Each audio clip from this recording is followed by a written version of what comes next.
दोस्तों, स्वागत है आप सभी का। आज की डेट है 20 जुलाई 2023। आइए शुरुआत करते हैं आज के प्रीलिम्स मंत्रा के डिस्कशन की।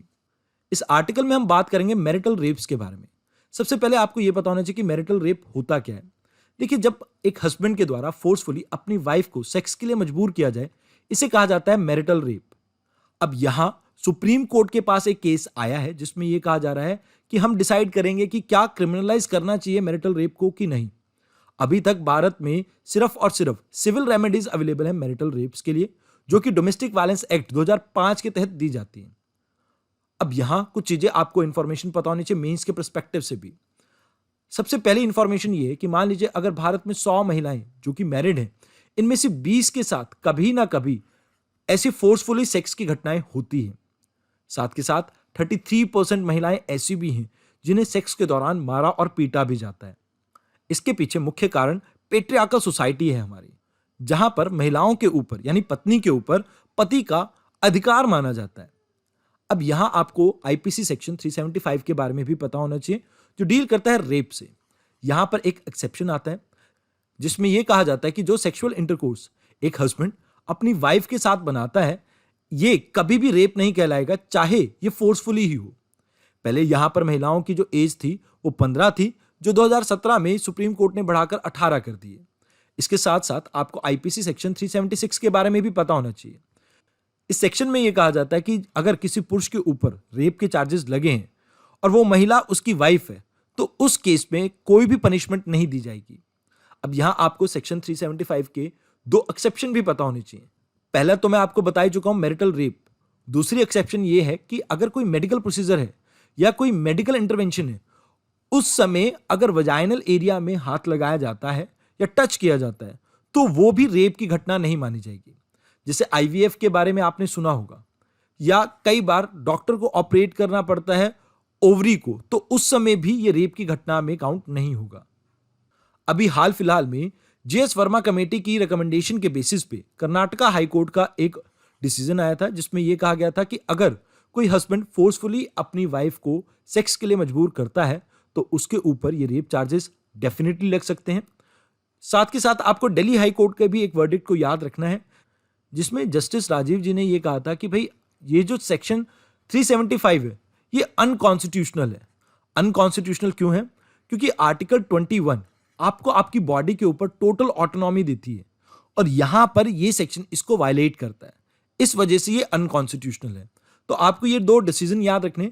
इसी के बेसिस पे अब सुप्रीम कोर्ट इस बात पे डिसाइड करेगा कि वेदर ये राइट टू लाइफ के अंडर आता है या नहीं। आइए अब बात करते हैं अगले आर्टिकल की। अभी रिसेंटली पासपोर्ट इंडेक्स को पब्लिश किया है हेनले एंड पार्टनर्स ने। अब ये जो इंडेक्स है, इसमें 199 पासपोर्ट्स यानी कंट्रीज को ऑब्जर्व किया जाता है, और इसमें देखा जाता है 227 ट्रेवल डेस्टिनेशंस को। अब कितना इजीली एक कंट्री से आप दूसरे कंट्री में बिना वीजा के ट्रेवल कर सकते हैं, इसके बेसिस पे ये इंडेक्स में आपको रैंक किया जाता है। अभी हाल फिलहाल में भारत की रैंकिंग इंप्रूव हुई है। पहले भारत की रैंकिंग हुआ करती थी 87, अब अच्छी इंप्रूव होके 80 हो गई है।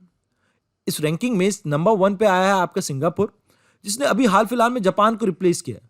जापान पिछले 5 सालों से नंबर 1 पे आता था, लेकिन इस बार ये रैंकिंग में टॉप किया आपके सिंगापुर ने।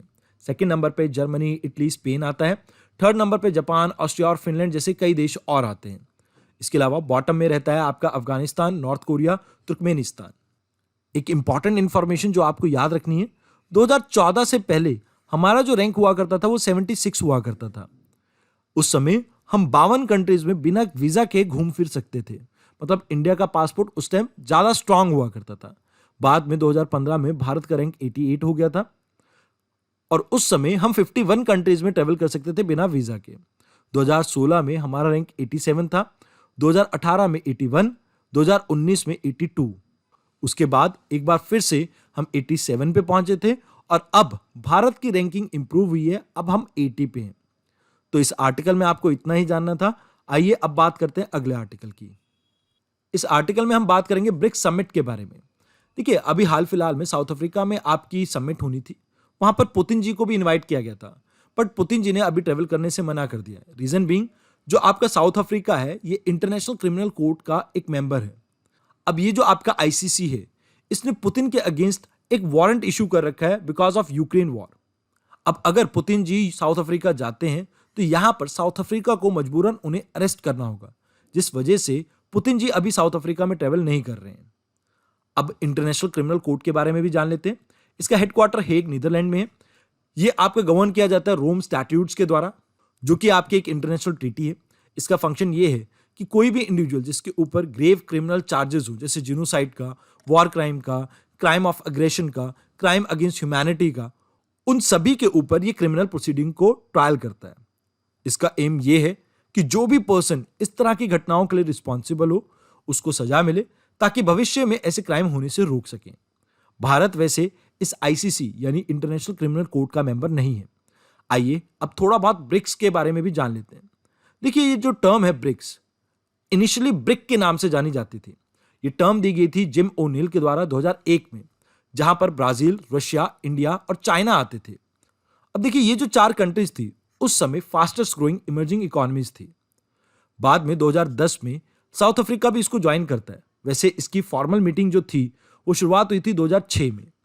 अब जब 2010 में साउथ अफ्रीका इसे ज्वाइन करता है, इसके बाद ये ब्रिक से ब्रिक्स हो गया। तो ये चीज आपको याद रखनी है। चेयरमैनशिप रोटेशनल बेसिस पे रहती है। 2014 में 2 मेजर घटनाएं हुई थी। फोर्टलाइजा डिक्लेरेशन के दौरान, मतलब ये जो आपकी समिट हुई थी ब्राजील में, उस समय न्यू डेवलपमेंट बैंक की स्थापना की गई थी, जिसका हेडक्वार्टर रहेगा आपका शंघाई में, जो कि चाइना में है। इस बैंक को बनाते हुए हमारा मेन जो मोटिव था वो ये था कि हम कैसे सप्लीमेंट कर सके वेरियस मल्टीलेटरल बैंक, जैसे वर्ल्ड बैंक हो गया, आईएमएफ हो गया, या रीजनल बैंक्स हो गए, एशियन डेवलपमेंट बैंक जैसे, इनको कैसे सपोर्ट कर सके डेवलपमेंट प्रोजेक्ट्स में जो कि आपके कंडक्ट किए जा रहे हैं डेवलपिंग कंट्रीज में। अभी हाल फिलहाल में इनका एक मकसद ये भी है कि ब्रिक्स नेशन एक ऑल्टरनेटिव पेमेंट सिस्टम को डेवलप करेंगे। देखिए, स्विफ्ट जो है वो वेस्टर्न कंट्रीज का एक बनाया हुआ प्लेटफॉर्म है। जैसे मान लीजिए आपको सिटी बैंक से, जो कि अमेरिका का है, पैसे ट्रांसफर करने हो एसबीआई में, तो इसके लिए आप स्विफ्ट पोर्टल का इस्तेमाल करते हैं। बट यहां पर ये इसका एक ऑल्टरनेटिव ढूंढना चाहते हैं। जैसे कि आपने रिसेंट टाइम में देखा होगा, यूएसए यूनिलेटरली किसी भी कंट्री के ऊपर सैंक्शन लगा देता है, तो इस पेमेंट सिस्टम को वहां पर प्रमोट किया जा सके। तो ऐसा यहां पर मकसद है। जैसे ईरान के केस में हो सकता है, जैसे रशिया के केस में हो सकता है, और बहुत सी ऐसी कंट्रीज हो सकती है जिन्हें यूएसए फिलहाल के लिए तो अपनी ब्लैकलिस्ट में डाल देता है, मतलब उनके ऊपर सैंक्शन लगा देता है। बट आप उनके साथ ट्रेड करना चाहते हैं तो आपकी ट्रेड को कोई हैम्पर ना करे, इसलिए ये ऑल्टरनेटिव सिस्टम को हम डेवलप करना चाहते हैं ब्रिक्स नेशन में। इसके साथ साथ एक कंटिजेंसी रिजर्व एग्रीमेंट भी हुआ था, जिसके तहत मान लीजिए अगर कोई शॉर्ट टर्म बीओपी क्राइसिस है, यानी बैलेंस ऑफ पेमेंट क्राइसिस है, आपको शॉर्ट टर्म में डॉलर की रिक्वायरमेंट है, या आपका जो फॉरेक्स रिजर्व है वो पर्याप्त नहीं है, आप उसके अंदर चाहते हैं कि थोड़ी हेल्प मिल जाए आपको, तो यहां पर वो शॉर्ट टर्म हेल्प प्रोवाइड करेंगे ये ब्रिक्स नेशन आपस में। तो ये आपका मेजर एग्रीमेंट रहा है ब्रिक्स का, इसके बारे में आपको पता होना चाहिए। आइए अब बात करते हैं अगले आर्टिकल की। इस आर्टिकल में हम बात करेंगे आयुष्मान भारत स्कीम के बारे में, जिसे लॉन्च किया गया था सितंबर 2018 में। देखिए, जो यूनिवर्सल हेल्थ पॉलिसी थी हमारी, उसके अंतर्गत इस स्कीम को लॉन्च किया गया। अब यहां इस आर्टिकल को डिस्कस करने से पहले आपको इसका कंटेक्स्ट पता होना चाहिए। देखिए, हुआ ये कि दिल्ली के एक हॉस्पिटल में, मतलब गवर्नमेंट हॉस्पिटल में, एक पर्सन के साथ ठगी कर ली गई। जो गवर्नमेंट के पैसे थे आयुष्मान भारत के, जो उसके इलाज के लिए यूज होने चाहिए थे, डॉक्टर ने उसमें कुछ 420 कर दी इस पेशेंट के साथ, जिसकी वजह से ये आपका न्यूज में था। अब यहां आपको इसके मुख्य बिंदु पता होने चाहिए। जैसे ये हर फैमिली को 5 लाख तक का सालाना कवर देता है मेडिकल इंश्योरेंस का।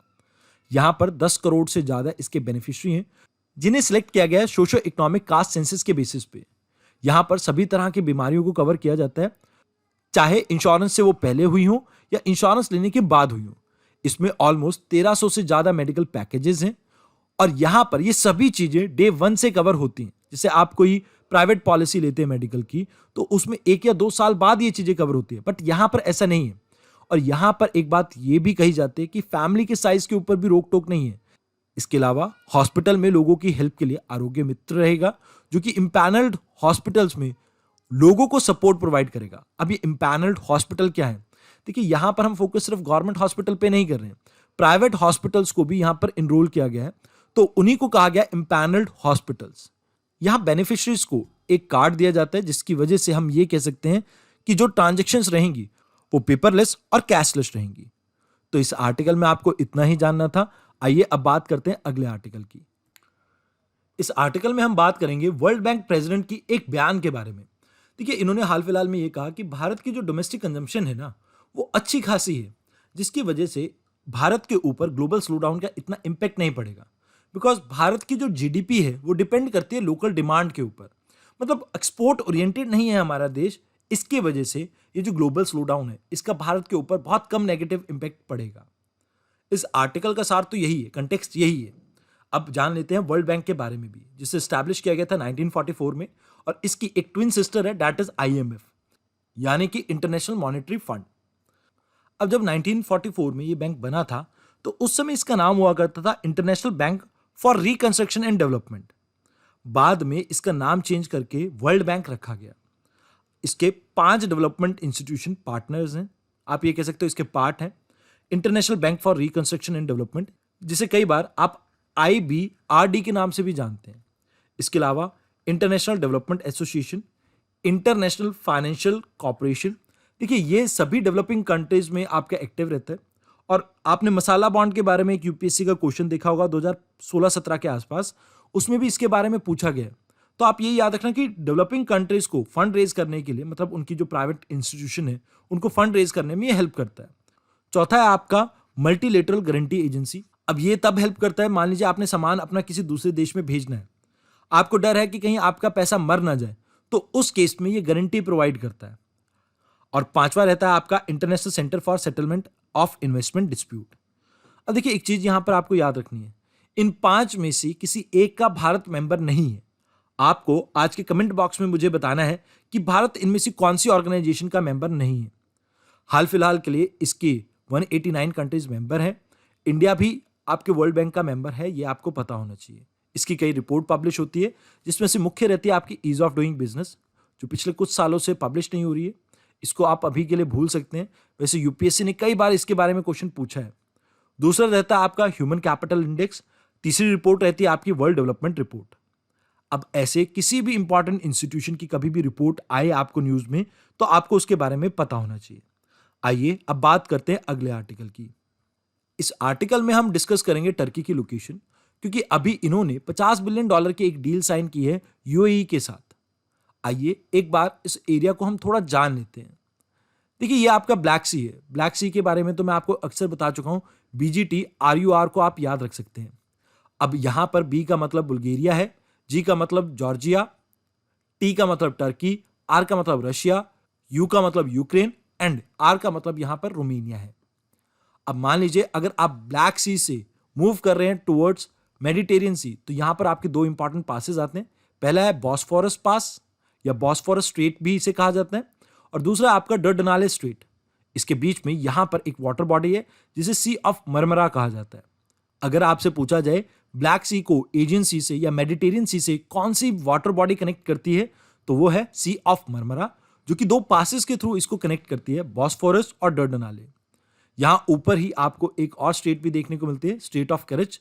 ये एरिया आपका कल भी न्यूज में था, तो इसे थोड़ी बारीकी से जान लेते हैं। देखिए, टर्की के बारे में थोड़ा फिजिकल फीचर्स जान लेते हैं, अक्सर ये न्यूज में रहता है। यहां पर इसके सेंटर में ये एंटीलोनियन प्लेट्यू है। फिर ये आपको टॉरस माउंटेन देखने को मिलती है। यहां ईस्ट की साइड भी आपको एक टॉरस माउंटेन देखने को मिलती है। एक इंपॉर्टेंट रिवर जो यहां से फ्लो करती है, दैट इज यूफ्रेट रिवर। इसके नॉर्थ में अगर बात की जाए तो 2 इंपॉर्टेंट माउंटेन याद रखना, पॉन्टिक माउंटेन यहां नॉर्थ में है, और कोरोगुलू माउंटेन आपकी यहां इस साइड नॉर्थ में है। यहां वर्ल्ड की सबसे सॉल्टिएस्ट लेक मिलती है, दैट इज लेक वैन। तो इसके बारे में आपको इतना ही जानना था। वैसे मैं आपके साथ टर्की के बॉर्डरिंग कंट्रीज के बारे में पहले भी डिस्कस कर चुका हूं। आप चाहें तो कमेंट बॉक्स में आज मुझे बता सकते हैं कि कौन कौन सी कंट्रीज बॉर्डर शेयर करती हैं आपकी टर्की के साथ। वैसे चलो मैं भी बता देता हूं आपको।